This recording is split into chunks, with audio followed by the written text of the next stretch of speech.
पूरा संस्कारवान पैदा होंगे। तो ये रामायण आदि में अपने ढंग से लिखा हुआ कि सबकी निंदा जे सठ करही ते चमगोदड़ हो अवतरही। हैं, क्या लिखा है जी? सज्जनों की निंदा भी जो करते हैं, यानी उल्टी बतलाते, उनका ज्ञान है उसके विपरीत निंदा करने वाले हैं, तो उनको अगला जन्म चमगीदड़ में होता है, वो उल्टी टंगती। बताइए। इस तरह से द्वसंति पाप कृत्यानि स्तुनबंति पुण्य कृत्यानि ग्रहंति। सज्जनों से जो द्वेष करते हैं, उनकी निंदा करते हैं, उनकी बुराई करते हैं, उनका कुछ नहीं बिगड़ता, वे अगले जन्म में खुद ही निंदक पैदा होंगे। और सज्जनों का जो सहयोग करते हैं, समर्थन करते हैं, उनका साथ देते हैं, तो अगले जन्म में सज्जन होंगे और सज्जनों के साथ ही रहेंगे। क्या बनना है हमें? तो अभी से वो कमाई तो शुरू कर दीजिए, तब तो उनकी पूंजी इकट्ठी होगी। गीता के दूसरे अध्याय के 72वें श्लोक में लिखा है, यह ब्रह्म स्थिति पार्थ मिले मोह रहे नहीं, मिले जो अंत में भी ये ब्रह्म निर्वाण ही लहे। अर्जुन ने पूछा था श्री कृष्ण से दूसरे अध्याय के 55 श्लोक में, स्थित प्रज्ञस्य का भाषा समाधिस्तस्य केशव, स्थिति किम प्रभाषित किम आसीत ब्रजेत किम। हे श्री कृष्ण जी, ये आप बतला दीजिए कि जिसकी बुद्धि में ज्ञान पक्का और पूरा बैठ गया, इससे बुद्धि समाधिस्थ ज्ञानी की पहचान क्या? कहो केशव जी, वो क्या कहे, कैसे रहे चले? इसकी बुद्धि में पूरा पक्का निश्चय का ज्ञान बैठ गया, तो वो कैसे बोलता है, कैसे रहता है, कैसे चलता है?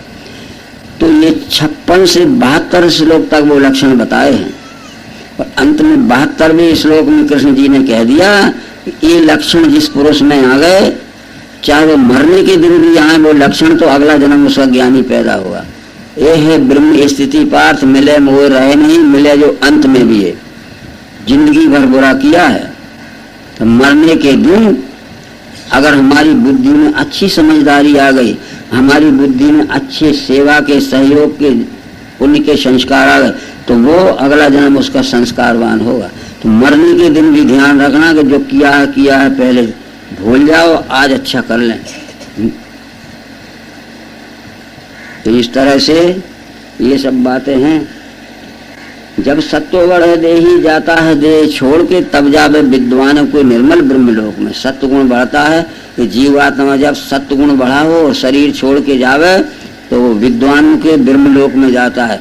वो कहीं भी तमिलनाडु में पैदा हो और उसका छत्तीसगढ़ में भी आना हो जाएगा, तो वो जुआड़ियों को, शराबियों को, दंदी फंदी रिश्वत खोरों को नहीं खोजेगा, वो सत्वगुण का सत्संग खोजेगा। और तमोगुण बढ़ा हो तो वो कहीं भी पैदा हो, वो कहीं भी आ जाए ट्रांसफर होके, परंतु वो ज्ञानियों के सत्संग नहीं खोजेगा, वो शराबी जुआड़ियों को खोज लेगा और उनमें बैठने लगेगा। यानी जो संस्कार लेके वो पैदा हुआ, उन संस्कार वाले लोगों को ढूंढ लेगा वो। जब सत्व बढ़े देही जाता है देह त्याग के, तब जावे विद्वानों के निर्मल ब्रह्मलोक में।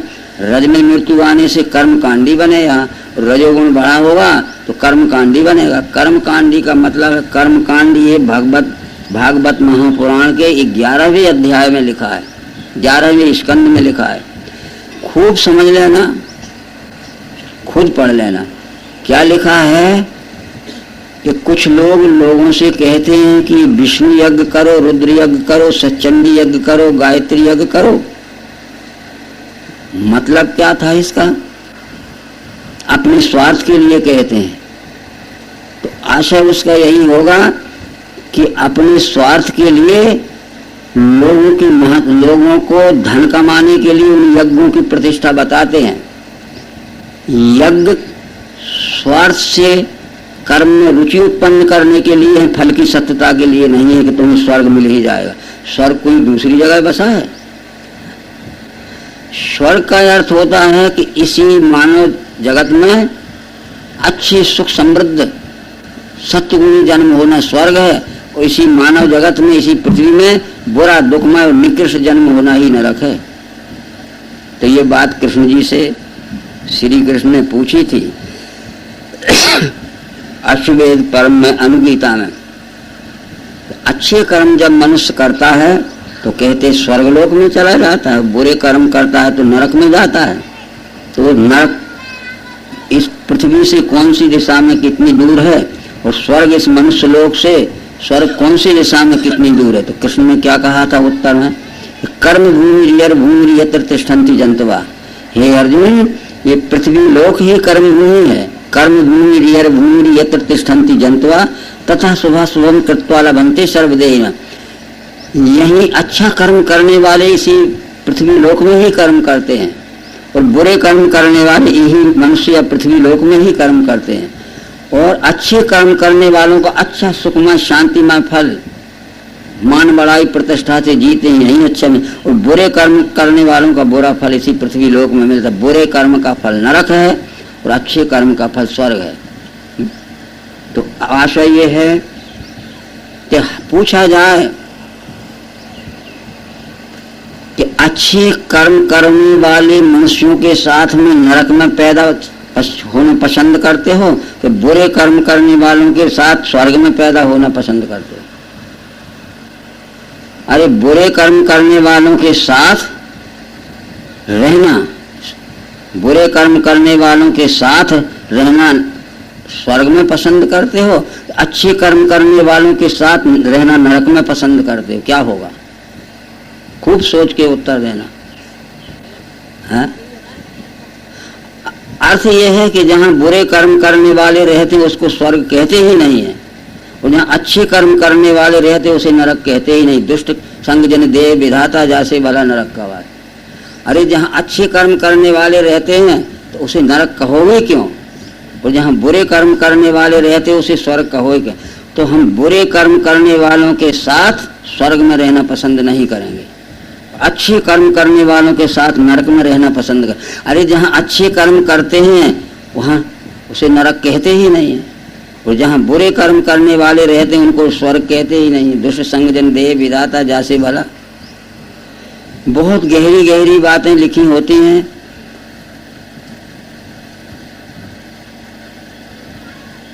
ये बहुत सी बातों के प्रमाण इसमें लिखे हैं।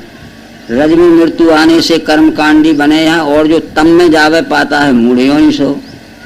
फल है पुण्य कर्मों का शुद्ध और सतोगुणी। जो मनुष्य पुण्य कर्म करता है, पुण्य कर्म का क्या मतलब समझते हो? हम चुरा के लाए और भगवान के यहाँ भेंट में दे आए, ये पुण्य कर्म नहीं है। हमारी सच्चाई की कमाई से हुआ एक पैसा भी और बेईमानी की कमाई के 1 लाख रुपए से भी ज्यादा कीमत रखता है। तुमने गरीबों का गला काटा है व्यापारी बन के, तुमने निरपराध लोगों को रिश्वत लेके सजा बोली है, इतना धन भगवान के मंदिर में दे रहे हो, तो क्या होगा इसका?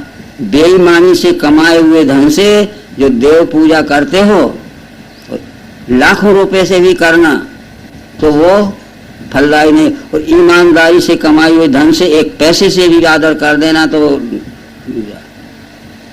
सच्चाई के दिए कर्म से कितना ही थोड़ा कर्म हो सच्चाई का, वो बेईमानी के लाखों रुपए से भी ज्यादा कीमत रखता है।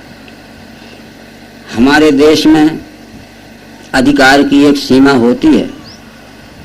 पुलिस का कांस्टेबल भी देशभक्त होता है, और भारत का राष्ट्रपति भी देशभक्त है। शायद यहाँ के पुलिस स्टेशनों में लिखा होगा जन सेवा और देशभक्ति लिखा होगा, शायद हाँ लिखा है, लिखा है।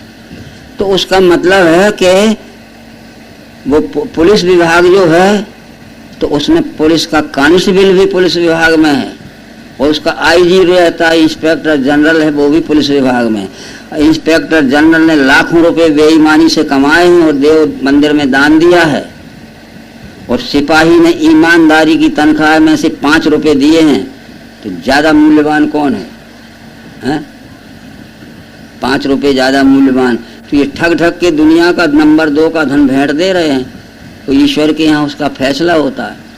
भागवत महापुराण के 12वें स्कंद में लिखा है स्वर्ग नरक का वर्णन, कलयुग का वर्णन। उसमें लिखा है कि जिस दिन तुम देह त्यागोगे तो यमदूत तुम्हें यमलोक में ले जाएंगे फैसला के लिए। तो तुम्हारा पुकारा होगा, वहां तुम हाजिर हो जाओगे और पूछा जाएगा कि बोलो तुमने क्या क्या बुरा काम किया है, तुम यहाँ कैसे गिरफ्तार होके आए। तुम कहोगे कि हमने कुछ बुरा नहीं किया है। सोचो, तुम यहाँ पकड़े हुए आए हो, क्या बुरा किया है, कौन कौन से बुरे काम किए हैं इसलिए पकड़े। तुम झुठलाओगे कि हमने कुछ बुरा नहीं किया। इतने में एक लिस्ट निकलेगी, लिस्ट में हमारा नाम निकलेगा। जो जो बुरे काम किए हैं वो नंबर 1, 2, 3, 4 में लिखे होंगे। देखो तुमने ये बुरे काम किए हैं, ये प्रमाण सिद्ध होगा, ये इंक्वायरी में तब पकड़े आए। और वो क्या फैसला होगा कि जो वहाँ आग जल रही है इसको जिंदा ओंधे मुँह पकड़क दो और जल जाए, ये फैसला मिलेगा। जहाँ आग जल रही है तो इसको पकड़ो और उस जलते हुए आग के कुंड में औंधे मुँह जिंदा पटक दे, इसको जला दो। ये जलने वाले नरक में चले जाओगे। तुमने झुठलाया, यहाँ झूठा बोलते हो। तो ये ईश्वर के सामने भी हम झूठा बोलते हैं। हम अपराधी हैं। अपराध से बचने के लिए रात को छुप के रिश्वत देते हैं जज को, कोई न जान पाए। रात को जाते हैं थैली लेके मुद्राओं की, पर यहाँ तो लूट के लाए और दिन में दे रहे हैं भगवान को मंदिर में। लूट के लाए या दिन को दे रहे भगवान को मंदिर में, बता। और वो जिंदा जज है ना, तो रात को जाते हैं कोई देख ना पावे, और यहाँ दुनिया देख रही है और हम जा रहे हैं, बताओ। उसका मतलब है कि भगवान की आंखों में भी धूल डाल रहे हो। तो ये फल है पुण्य कर्मों का। पुण्य कर्म किसे कहते हैं? परोपकार पुण्याय पापाय परपीड़नम। लोक हित, जन सेवा, ईमानदारी से सबके साथ में यथा उचित, यथा समय, यथा शक्ति सहयोग का व्यवहार करो। उनके साथ में उनके दुख निवारण करने के लिए, उनकी समस्याओं को निवारण करने के लिए, जो दुखी लोग हैं, जितना बन सकता है यथा शक्ति, यथा उचित और यथा समय उनका सहयोग करो। ये पुण्य कर्म है। फल है पुण्य कर्मों का शुद्ध और सतोगुणी। रज्य दुख का लाभ अज्ञानतम से मिले। रजोगुण से दुखी होगा और तमोगुण के कर्म करोगे तो अज्ञान, अगला जन्म भी अज्ञान में होगा, और अज्ञान का कर्म होगा तो द्वैत के कर्म होंगे। रामायण में लिखा है, क्रोध की द्वैतक बुद्धि बिन, द्वैत की बिन अज्ञान, माया बस पर छिन्न जड़ जीव की समय। अज्ञान से क्या होता है? द्वैत। और द्वैत हो गया तो दुराचार और दुर्व्यवहार होने लगेगा। और ज्ञान से क्या होता है? अद्वैत, अभेद। और अद्वैत हो गया ज्ञान से तो सदाचार और ईमानदारी का व्यवहार होने लगेगा। जब हमने पिछले कुछ जन्मों से या वर्तमान जन्म में ही हमने पिछले कुछ जन्मों से पुण्य कर्म किए हैं, जन सेवा, परोपकार, ईमानदारी, सदाचार से किसी का कुछ न बिगाड़ते हुए हमने पुण्य कर्म किए हैं, तो फल है पुण्य कर्मों का शुद्ध और सतोगुणी। पुण्य कर्म करने से मनुष्य का सत्वगुणी जन्म होता है। रज से दुख का लाभ। और हमने स्वार्थ के कर्म किए हैं। हमारा स्वार्थ बनाने के लिए हमने दूसरे का बिगाड़ा है। हमारा काम बनाने के लिए हमने दूसरे के काम बिगाड़े हैं। क्योंकि अभी तो ऐसा ही तो है, दूसरे का काम बिगाड़ के हम अपना काम बनाते हैं। ये स्वार्थ का कर्म है। रज से दुख का लाभ अज्ञान तम से मिले। ये सब होगा तम से मोह, अन्याय और अज्ञान ही मिले। तो पुण्य कर्म करिए। परोपकार पुण्याय पापाय परपीड़नम। अष्टादश पुराणेषु व्यासस्य वचनद्वयम्।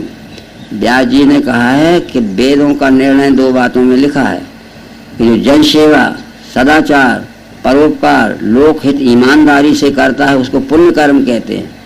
और जो जन सेवा, परोपकार, लोकहित,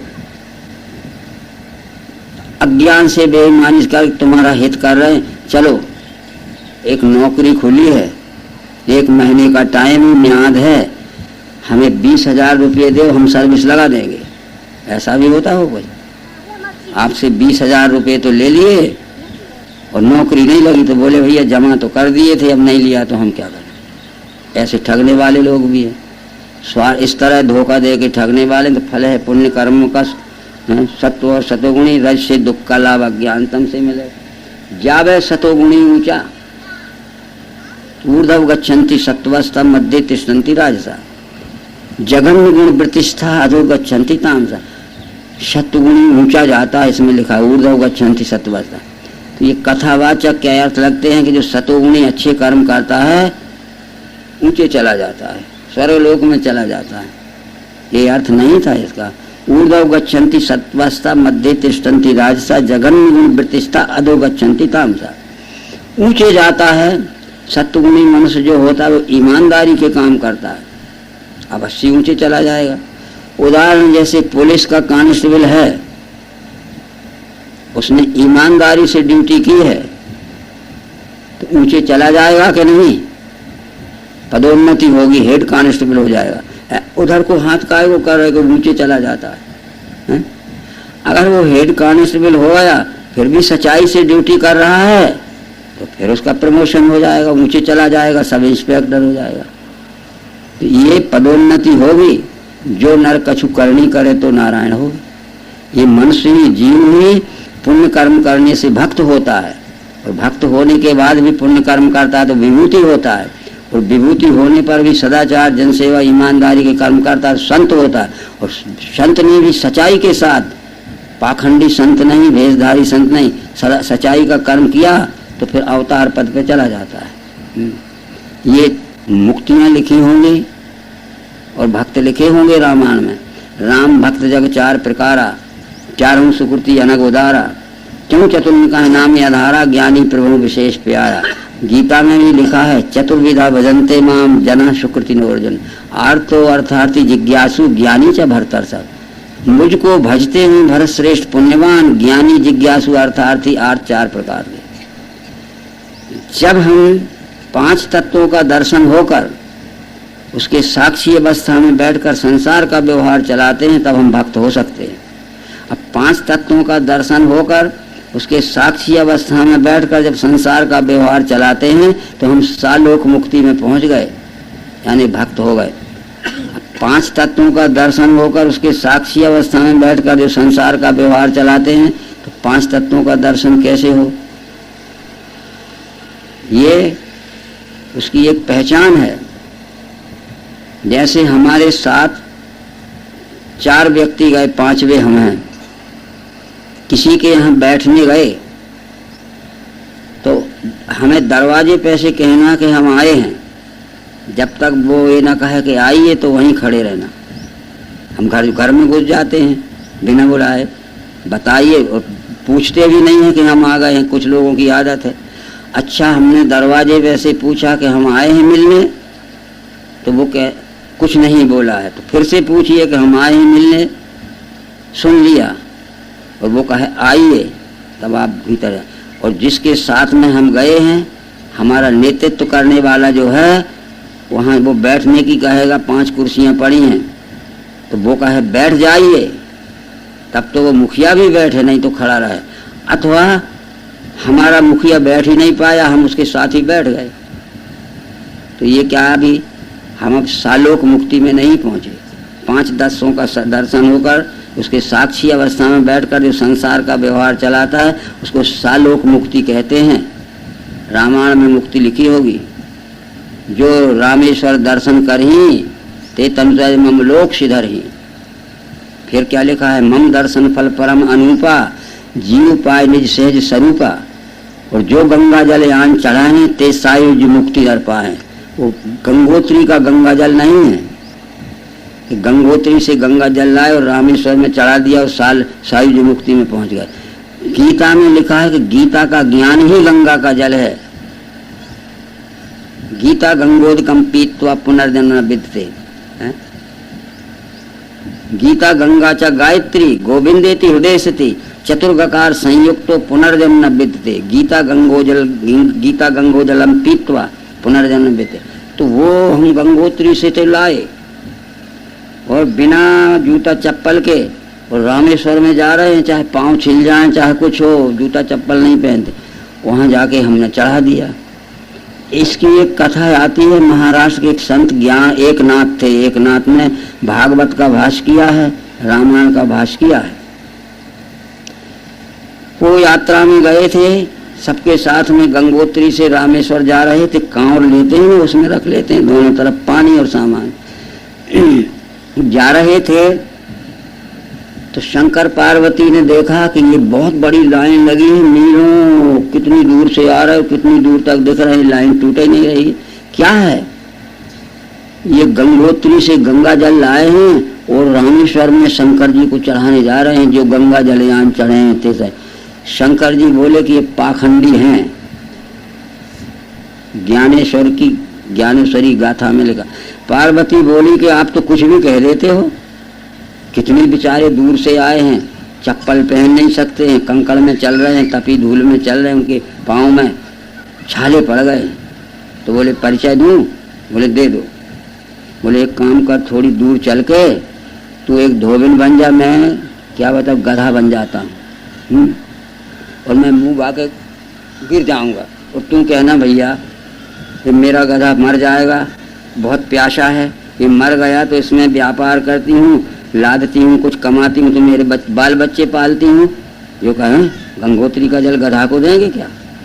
उसी लाइन में वो एक नाथ जी आ रहे थे, भैया ये मेरा गधा, इसको मैं लादती हूँ, लेती हूँ किराया, और अपने बच्चों को पाल, ये मर गया तो मेरे बाल बच्चे मर जाएंगे। उनने उतारी कांवर और बाटल खोल खोल के गधे के मुँह, वो आगे वाले कहते हैं अरे काय को गधा के पानी पिलाता थे, वो पीछे वाले के काय को गधा का पानी। बोले भैया तुम्हारा तीर्थ बन जाए, हमारा पानी बने। वो गधा शंकर बन गया, वो धोबिन पार्वती बनी। देख ले कितने मूर्ख निकल गए, वो मरते गधे को पानी नहीं पिला रहे, वहां जाके कुड़ैल रहे। तो जो गंगा जलयान चढ़े हैं ते सायुज मुक्त, मरते गधे को पिला रहे, वो खड़ा हो गया, उसके धोबिन का व्यापार चलने लगा। पार्वती ने कहा ठीक कहते थे महाराज। बहुत सी बातें कथाओं में आती हैं, शिव पुराण आदि में। एक बार की बात थी कि वो कैलाश में बैठे थे शंकर पार्वती। पार्वती के ऊपर पानी के छींटे पड़े, चारों तरफ पार्वती ने देखा कोई बादल तो है नहीं, ये पानी के छींटे कहाँ से आ गए? शंकर जी बोले कि वो समुद्र में एक राघव मच्छ रहता है, बहुत बड़ा मच्छ है, यानी मछली, उसमें पूंछ फटकारी है, इसलिए अरे कहाँ समुद्र है और कहाँ कैलाश है, राघव मच्छ क्या सबसे बड़ा है? तो शंकर जी कहते नहीं, बोले ये राघव मच्छ शरीर के सैकड़ों समुद्र में पड़े हैं।